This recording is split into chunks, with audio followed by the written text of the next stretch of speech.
Emily and the Bards Sublime by Robert F. Young. Originally published in the July 1956 issue of the Magazine of Fantasy and Science Fiction.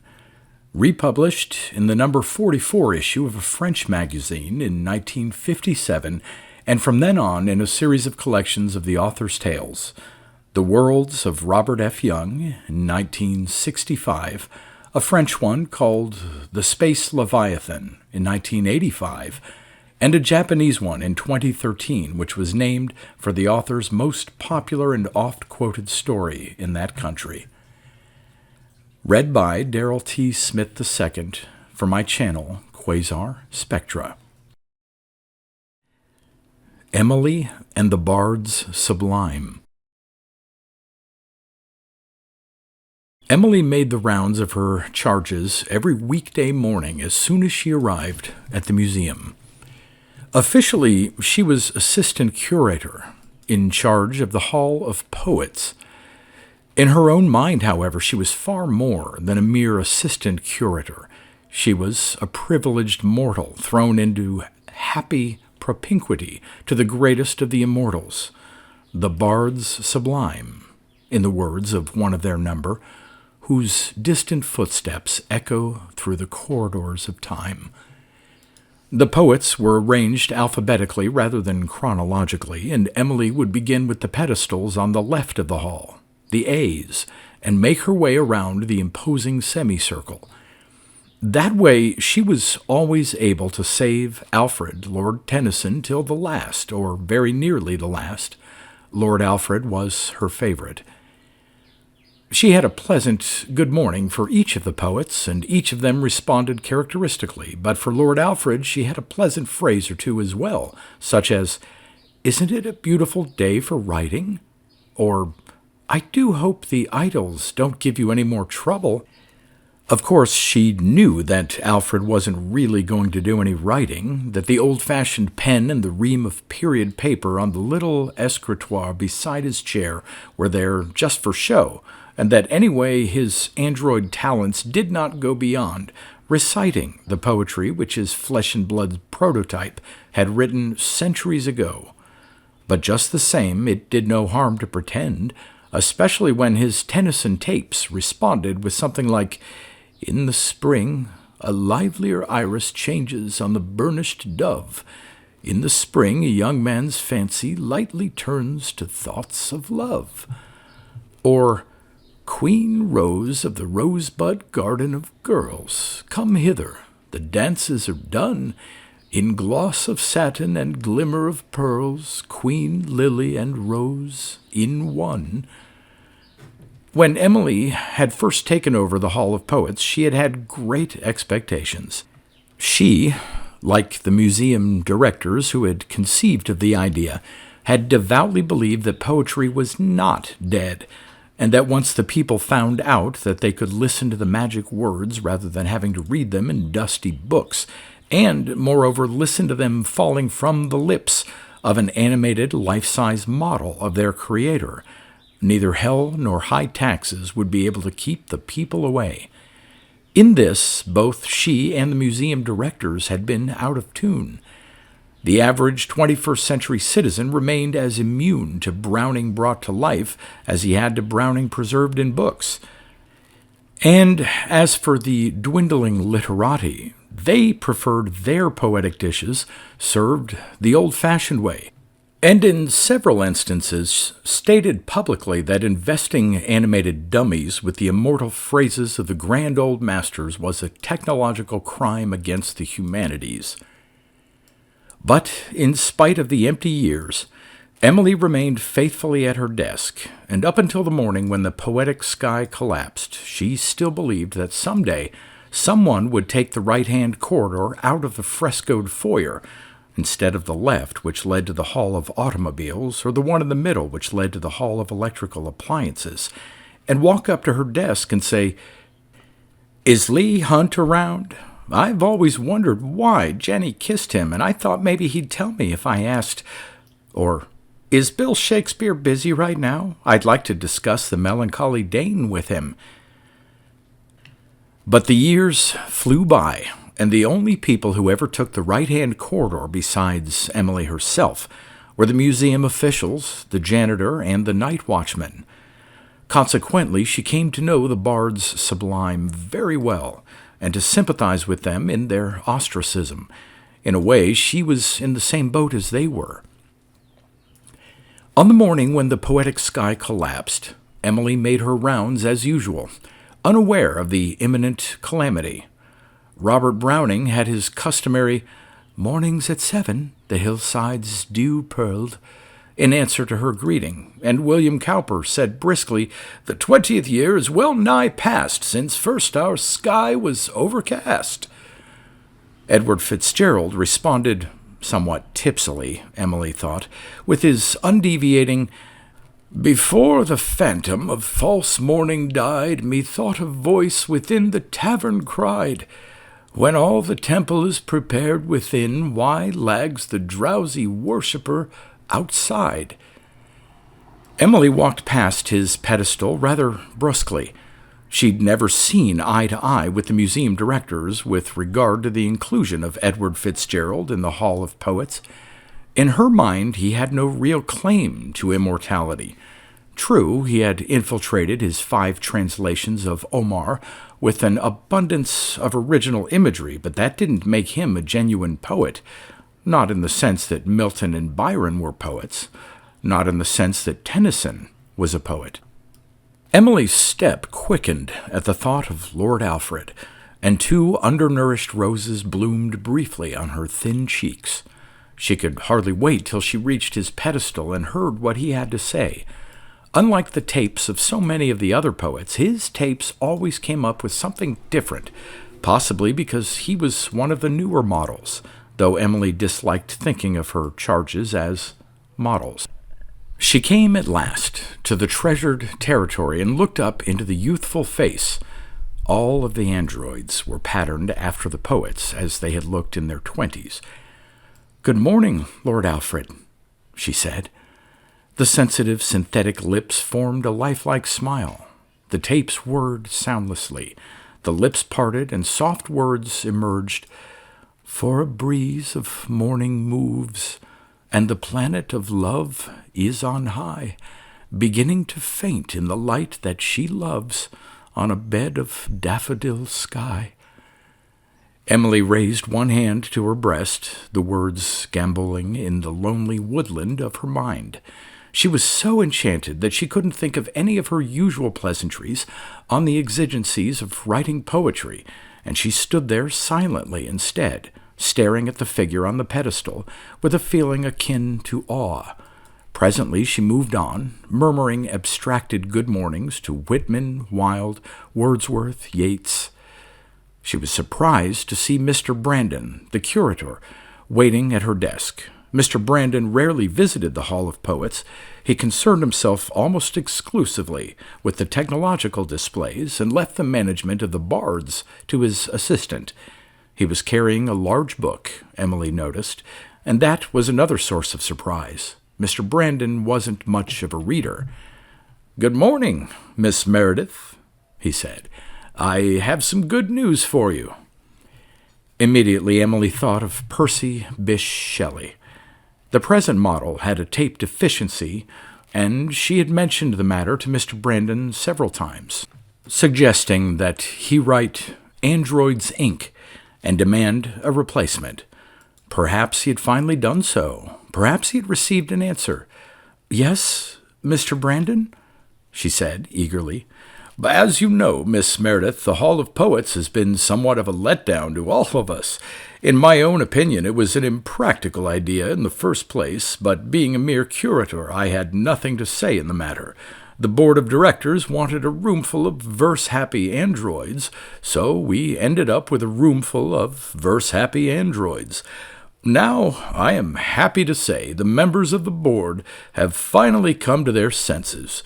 Even they have finally realized that poets, as far as the public is concerned, are dead, and that the Hall of Poets— "Oh, but I'm sure the public's interest will be awakened soon," Emily interrupted, trying to shore up the trembling sky. "The Hall of Poets," Mr. Brandon repeated relentlessly, is a constant and totally unnecessary drain on the museum's financial resources, and is preempting space desperately needed by our expanding display in the Hall of Automobiles. I'm even happier to say that the board has finally come to a decision. Starting tomorrow morning, the Hall of Poets will be discontinued to make room for the Chrome Age period of the automobile display. It's by far the most important period, and— "But the poets," Emily interrupted again. "What about the poets?" The sky was falling all around her now, and intermingled with the shards of blue were the tattered fragments of noble words and the debris of once proud phrases. "Why, we'll put them in storage, of course." Mr. Brandon's lips gave brief tenure to a sympathetic smile. "Then, if the public's interest ever is awakened, all we'll need to do is uncrate them and— "But they'll smother. They'll die." Mr. Brandon looked at her sternly. "Don't you think you're being a little bit ridiculous, Miss Meredith? How can an android smother? How can an android die?" Emily knew her face had reddened, but she held her ground. "Their words will be smothered if they can't speak them. Their poetry will die if nobody listens to it." Mr. Brandon was annoyed. There was a touch of pinkness in his sallow cheeks, and his brown eyes had grown dark. "You're being very unrealistic about this, Miss Meredith.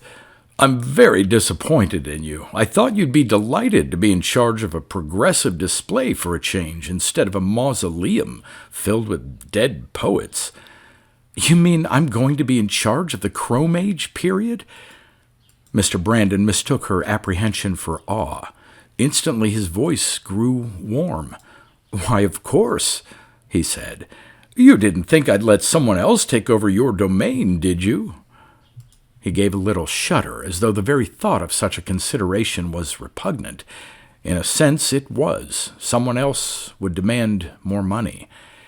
"You can take over your new duties first thing tomorrow, Miss Meredith. We've engaged a moving crew to transfer the cars tonight, and a gang of decorators will be here in the morning to bring the hall up to date. With luck, we'll have everything ready for the public by the day after tomorrow.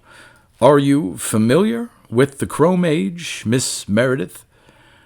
"No," Emily said numbly. "I'm not."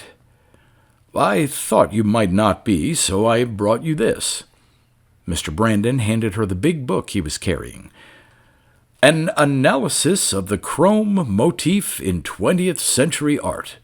Read it religiously, Miss Meredith. It's the most important book of our century." The last of the sky had fallen, and Emily stood helplessly in the blue nibble. Presently she realized that the heavy object in her hands was an analysis of the chrome motif in 20th century art, and that Mr. Brandon had gone. Somehow she got through the rest of the day, and that night, just before she left, she said farewell to the poets. She was crying when she slipped through the electronic door into the September street, and she cried all the way home in the air cab.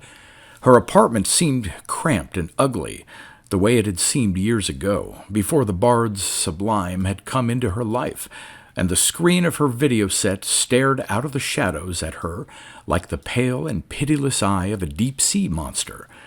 She ate a tasteless supper and went to bed early. She lay in the empty darkness looking through her window at the big sign across the street. The big sign kept winking on and off, imparting a double message. On the first wink it said, "Take SoMe tablets." On the second, zzz. She lay there sleepless for a long while. Part of the time she was the Lady of Shalott, robed in snowy white, floating down the river to Camelot, and the rest of the time she was holding her breath again beneath the surface of the swimming hole, desperately hoping that the neighborhood boys who had caught her swimming bare would tire of their cruel laughter and their obscene words and go away so that she could crawl out of the cold water and get her clothes. Finally, after she had buried her flaming face for the 6th time, they did go away, and she stumbled, blue and trembling, up the bank, and struggled furiously into the sanctuary of her Dacron dress. And then she was running, wildly running, back to the village, and yet, strangely, she wasn't running at all. She was floating instead, lying in the boat and robed in snowy white, floating down the river to Camelot. A gleaming shape she floated by, dead pale between the houses high, silent into Camelot. And the knights and the people came out upon the wharf the way they always did, and read her name upon the prow, and presently Lancelot appeared. Lancelot, or Alfred, for sometimes he was one and sometimes he was the other, and lately he had come to be both. "She has a lovely face," Lancelot Alfred said, and Emily of Shalott heard him clearly, even though she was supposed to be dead. "God in his mercy lend her grace, the Lady of Shalott." The moving crew had worked all night, and the Hall of Poets was unrecognizable. The poets were gone, and in their places stood glittering representations of 20th century art. There was something called a Fire Dome 8, where Robert Browning had sat dreaming of EBB, and a long, low, sleek object with the improbable name of Thunderbird preempted the space that Alfred Lord Tennyson had made sacred. Mr. Brandon approached her, his eyes no less bright than the chrome decor he had come to love. "Well, Miss Meredith, what do you think of your new display?" Emily almost told him, but she held her bitterness back. Getting fired would only estrange her from the poets completely, while, if she continued to work in the museum, she would at least have the assurance that they were near. It's dazzling," she said. "You think it's dazzling now. Just wait till the interior decorators get through." Mr. Brandon could barely contain his enthusiasm. "Why, I almost envy you, Miss Meredith. You'll have the most attractive display in the whole museum." "Yes, I guess I will," Emily said. She looked bewilderedly around her at new charges. Presently, "Why did they paint them such gaudy colors, Mr. Brandon?" she asked. The brightness in Mr. Brandon's eyes diminished somewhat. "I see you didn't even open the cover of an analysis of the chrome motif in 20th century art," he said reprovingly. "Even if you'd as much as glanced at the jacket flap, you'd know that color design in the American automobile was an inevitable accompaniment to the increase in chrome accoutrements. The two factors combined to bring about a new era in automobile art that endured for more than a century." "They look like Easter eggs," Emily said. "Did people actually ride in them?" Mr. Brandon's eyes had regained their normal hue, and his enthusiasm lay at his feet like a punctured balloon. "Why, of course they rode in them. I think you're being deliberately difficult, Miss Meredith, and I don't approve of your attitude at all." He turned and walked away. Emily hadn't meant to antagonize him, and she wanted to call him back and apologize, but for the life of her she couldn't. The transition from Tennyson to the Thunderbird had embittered her more than she had realized. She put in a bad morning, helplessly watching the decorators as they went about refurbishing the hall. Gradually, pastel walls acquired a brighter hue, and mullioned windows disappeared behind chrome Venetian blinds. The indirect lighting system was torn out, and blazing fluorescents were suspended from the ceiling. The parquetred floor was mercilessly overlaid with synthetic tile. By noon, the hall had taken on some of the aspects of an oversized lavatory. All that was lacking, Emily thought cynically, was a row of chrome commodes. She wondered if the poets were comfortable in their crates, and after lunch she ascended the stairs to the attic storeroom to find out, but she found no crated poets in the big dusty loft. She found nothing that had not been there before, the outdated relics that had accumulated through the years. A suspicion tugged at the corner of her mind. Hurriedly, she descended the stairs to the museum proper and sought out Mr. Brandon. "Where are the poets?" she demanded when she found him directing the alignment of one of the automobiles. The guilt on Mr. Brandon's face was as unmistakable as the rust spot on the chrome bumper before which he was standing.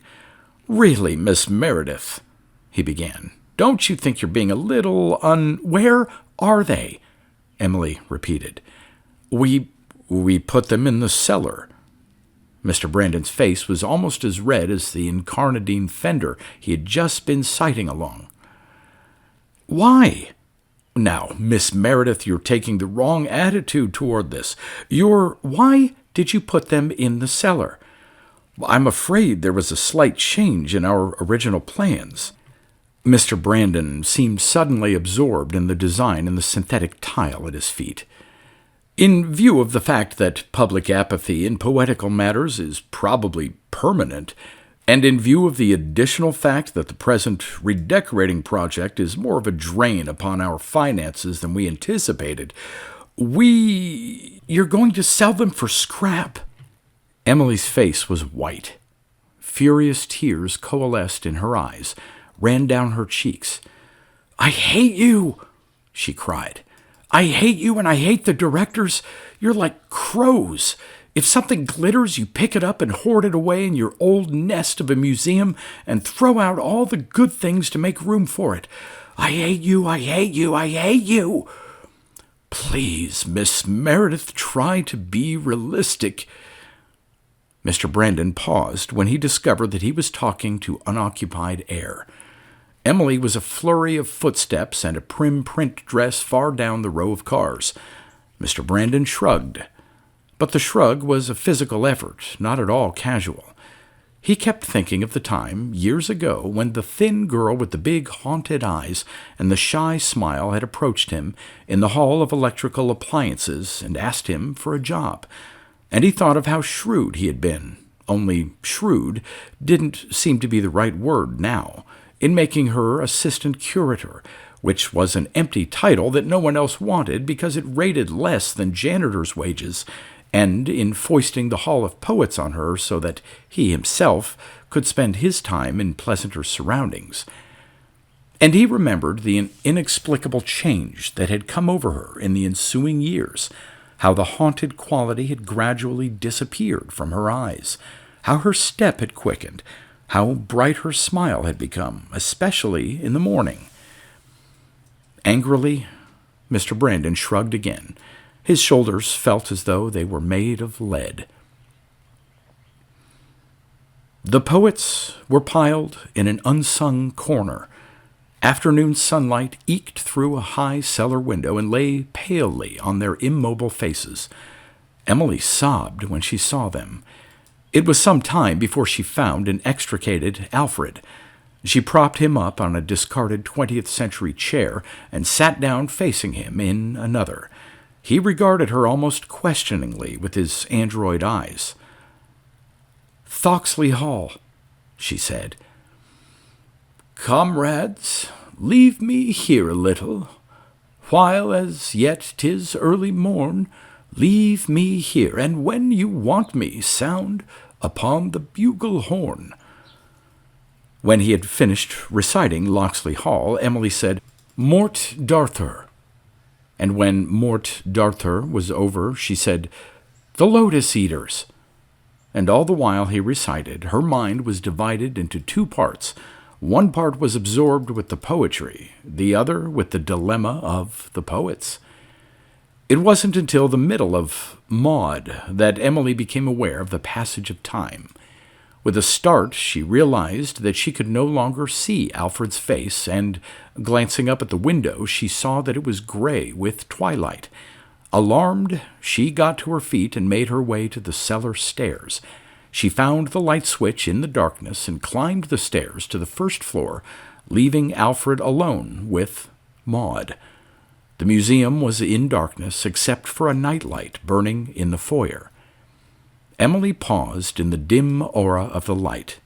Apparently no one had seen her descend into the cellar, and Mr. Brandon, assuming that she had gone home, had turned the place over to the night watchman and gone home himself. But where was the night watchman? If she wanted to get out, she would have to find him and ask him to open the door. But did she want to get out? Emily pondered the question. She thought of the poets piled ignominiously in the cellar, and she thought of the glittering vehicles usurping the hallowed ground that was rightfully theirs. At the crucial moment, her eyes caught the glint of metal coming from a small display beside the door. It was an ancient fireman's display showing the firefighting equipment in use a century ago. There was a chemical fire extinguisher, a miniature hook and ladder, a coiled canvas hose, an axe. It was the light ricocheting from the burnished blade of the axe that had first attracted her attention. Hardly conscious of what she was doing, she walked over to the display. She picked up the axe, hefted it. She found that she could wield it easily. A mist settled over her mind, and her thoughts came to a halt. Carrying the axe, she moved down the corridor that once had led to the Hall of Poets. She found the switch in the darkness, and the new fluorescence exploded like elongated novae, blazed harshly down on 20th century man's contribution to art. The cars stood bumper to bumper in a large circle, as though engaged in a motionless race with each other.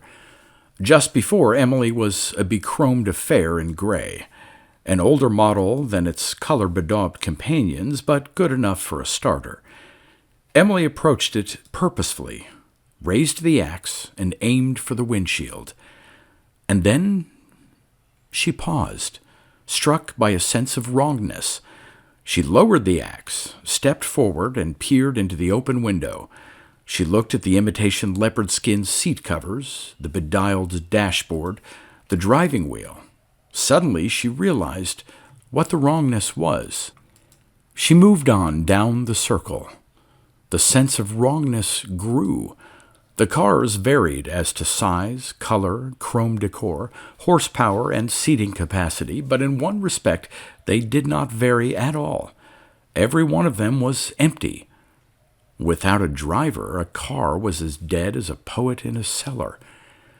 Abruptly, Emily's heart began pounding. The axe slipped from her fingers, fell unnoticed to the floor. She hurried back along the corridor to the foyer. She had just opened the door to the cellar when a shout halted her.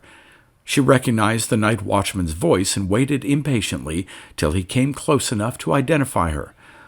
"Why, it's Miss Meredith," he said when he came up to her. "Mr. Brandon didn't say anybody was working overtime tonight." "Mr. Brandon probably forgot," Emily said, marveling at the ease with which the lie slipped from her lips.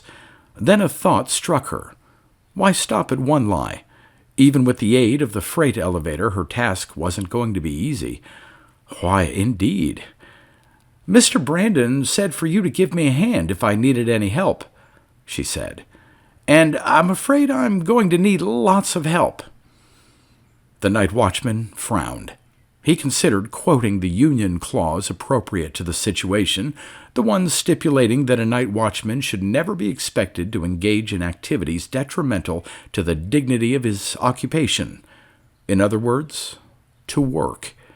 But there was a quality about Emily's face that he had never noticed before, a cold, determined quality not in the least amenable to labor union clauses. He sighed. "All right, Miss Meredith," he said. "Well, what do you think of them?" Emily asked. Mr. Brandon's consternation was a phenomenon to behold. His eyes bulged slightly, and his jaw had dropped a good quarter of an inch, but he managed a reasonably articulate, "Anachronistic." "Oh, that's because of the period clothes," Emily said. "We can buy them modern business suits later on when the budget permits." Mr. Brandon stole a look into the driver's seat of the aquamarine Buick beside which he was standing. He made an effort to visualize Ben Jonson in 21st century pastels.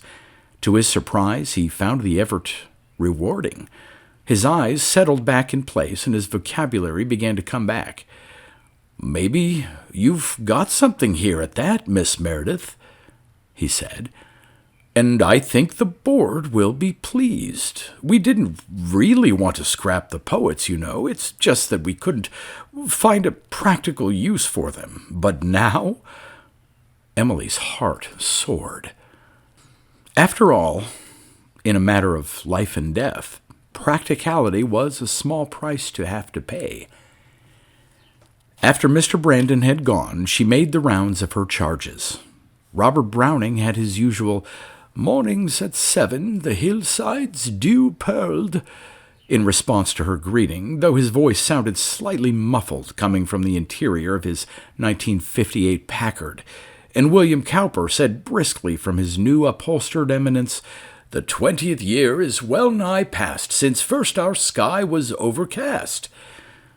Edward Fitzgerald gave the impression that he was hurtling along at breakneck speed in his 1960 Chrysler, and Emily frowned severely at his undeviating reference to Khayyam's tavern. She saved Alfred, Lord Tennyson, till the last. He looked quite natural behind the wheel of his 1965 Ford, and a casual observer would have assumed that he was so preoccupied with his driving that he saw nothing but the chrome-laden rear end of the car ahead of him. But Emily knew better. She knew that he was really seeing Camelot, and the island of Shalott, and Lancelot riding with Guinevere over a burgeoning English countryside. She hated to break into his reverie, but she was sure he wouldn't mind. "Good morning, Lord Alfred," she said. The noble head turned, and the android eyes met hers. They seemed brighter for some reason, and his voice, when he spoke, was vibrant and strong. "The old order changeth, yielding place to new, and God fulfills himself in many ways."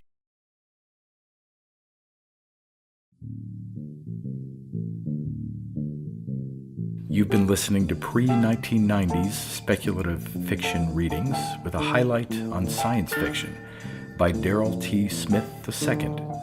Please consider clicking the donation link in the description box. Thank you so much for your time and your imagination.